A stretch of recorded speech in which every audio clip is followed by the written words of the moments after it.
Sadya og kilig ang dalit sa Team Barda sa maging sino ka man alang sa ilang mga Cebuano fans atol sa Kapuso Mall Show ni atong Sabado. Ani ang report ni Femery Dumabo.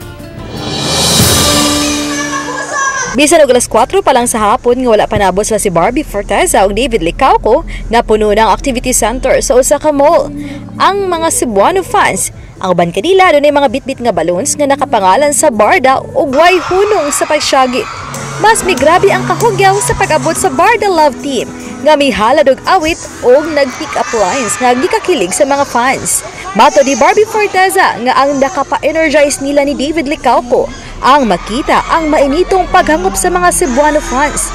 Kinibisan pa wala pa sila itulog o straight from the taping pa ang duha sa maging sino ka man. Game na game sila nga naghatag og kasadya.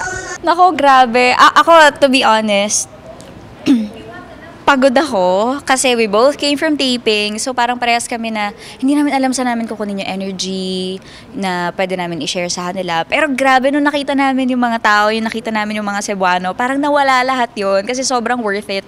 Lahat, yung biyahe. And just to be here with all our Kapuso, sobrang saya and we love Cebu. I love Cebu and now Barbie loves Cebu. Oh, yes! Yun. Mga Kapuso, sana po ay sumubaybay pa rin kayo sa maging sino ka man. Last 2 weeks na kami.